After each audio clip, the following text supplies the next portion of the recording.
luta e legisle na defesa da vida dessa população que é morta, que é estuprada, que é violentada, que é roubada dos seios da família, que é impedida de frequentar as igrejas. Mas a gente não vê gente envelhecendo. Todas as minhas bênçãos. Isso pesa muito. Porque como a gente vai ter esperança se a gente não consegue ver a gente no futuro?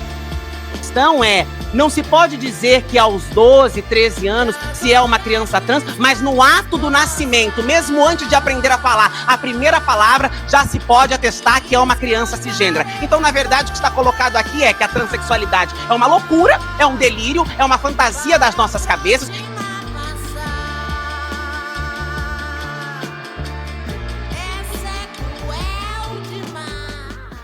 Pode se apresentar pra gente. Eu sou o Jasper, a Thaís já me conhece, né? Eu tenho 21 anos, eu sou atualmente estudante de cinema, estou em São Paulo, mas eu cresci aqui em Sorocaba. E eu sou trans, eu me conheço como trans desde os 15 anos de idade.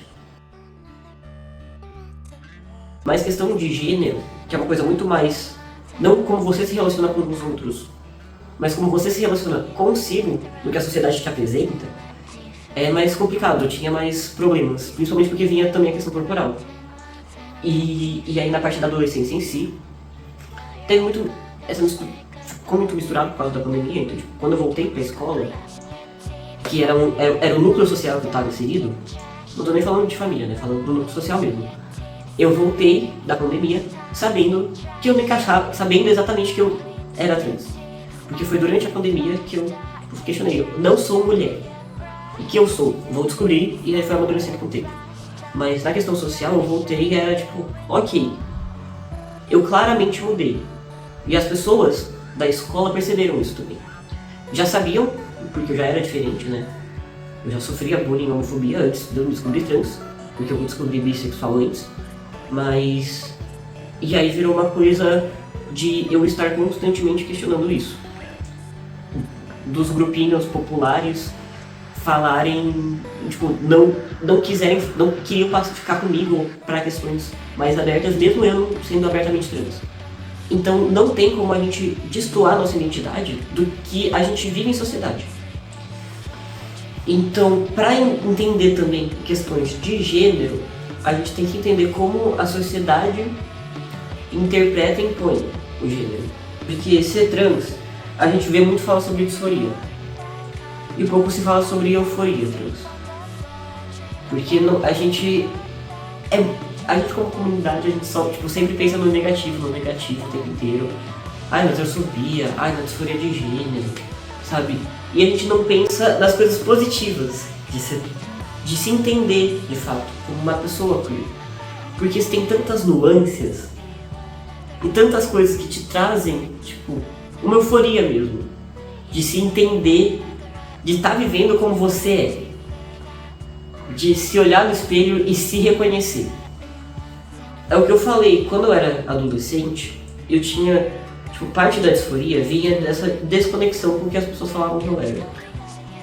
E aí, conforme eu fui me entendendo e me impondo, e eu fui amadurecendo também e crescendo, a gente começa a se impor mais.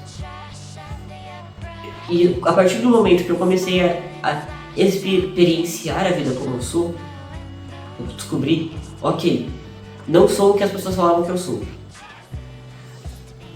O que exatamente eu sou? E que ainda ou não tem um luto de uma certa da expectativa que tinham sobre você. Essa questão é muito própria das pessoas que estão ao seu redor. Então, tipo, não é tanto de você desconstruir o que a pessoa vê de você, mas a pessoa desconstruir as amarras da sociedade. Desconstruir o que é esperado de alguém em relação a gênero. É desconstruir essa cisnormatividade, que é normatizar pessoas cis num extremo que você começa a desconsiderar como natural, desconsiderar como pessoa até, pessoas trans, porque fogem dessa norma. Ela teve mais dificuldade para ela entender que, apesar de eu ter mudado de gênero, então, entre muitas aspas, apesar de eu estar me apresentando como uma pessoa nova, eu ainda sou a pessoa que ela via, que ela educou. Então, tipo, todas as questões que caíam em mim, porque eu era... o que ela passava pra mim, e meu irmão não aprendia necessariamente, toda a pressão de ser uma mulher e de fazer o trabalho emocional em casa, o trabalho doméstico, isso tudo caiu pra mim. E eu era um suporte pra ela.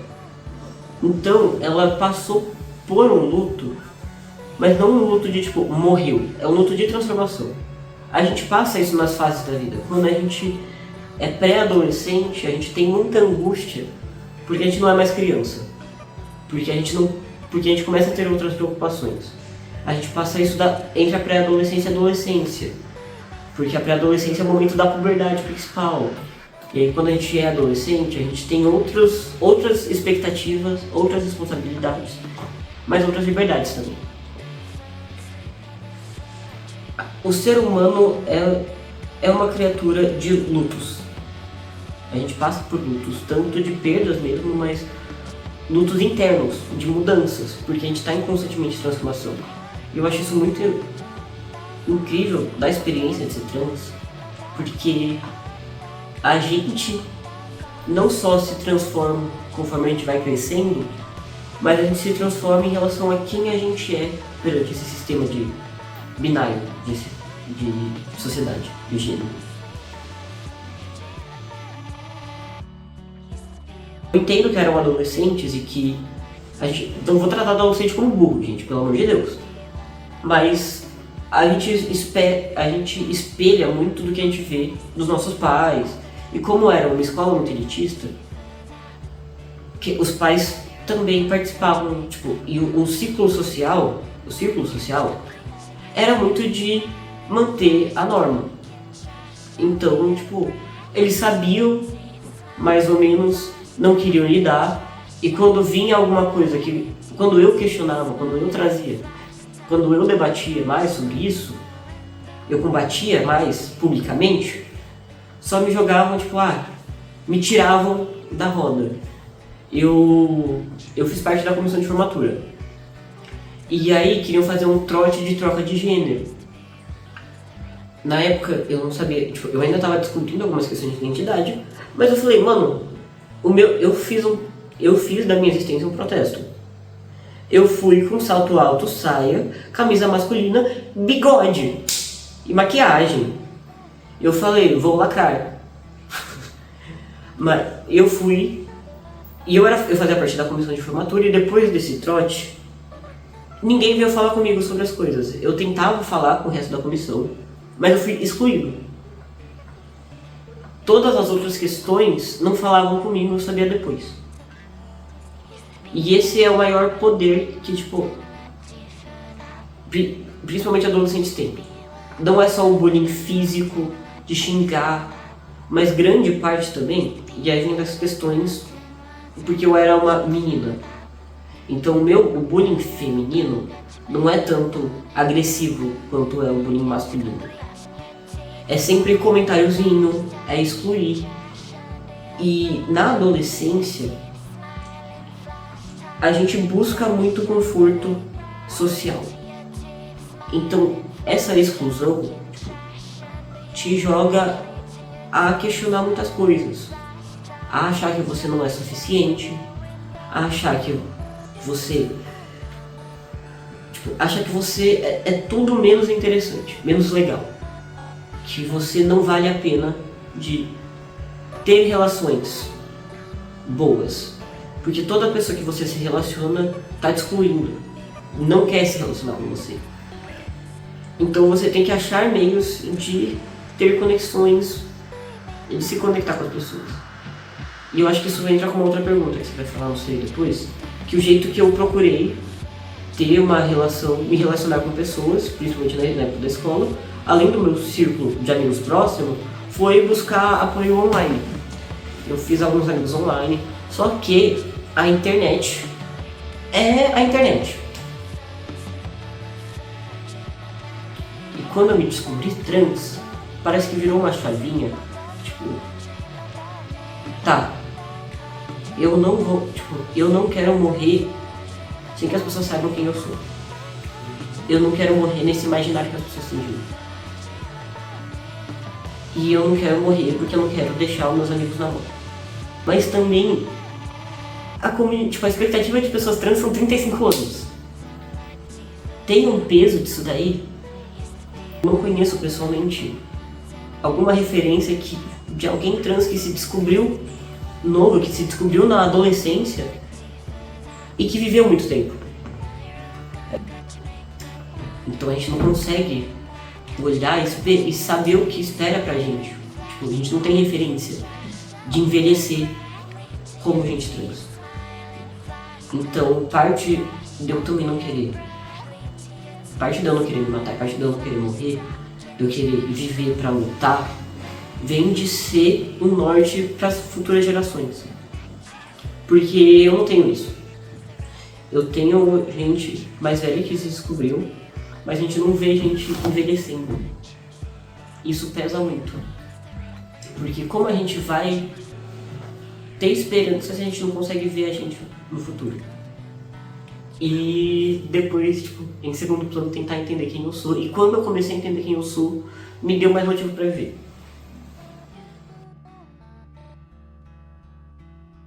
Eu fiz um curta que falava, tipo, foi muito baseado na minha experiência, mas falava da questão de memória, de questão de infância, porque a gente tá sempre em constante mudança e tanto as pessoas têm que lidar com o luto do que esperavam de você, tanto você tem que lidar. Entrando na faculdade a gente lida com o luto da infância. E não só o meu era um luto da infância, mas era de uma infância que eu não vivi, porque eu fui criado como uma menina, mas era uma infância. Mas quando eu comecei a me descobrir, eu me afastei de tudo que era feminino.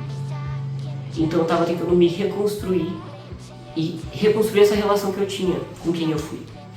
O meu curta fala muito sobre isso, é sobre memória, sobre o passado, e a gente vê no Matheus, que é o protagonista, ele se reconectando com a infância dele personificada na Mari.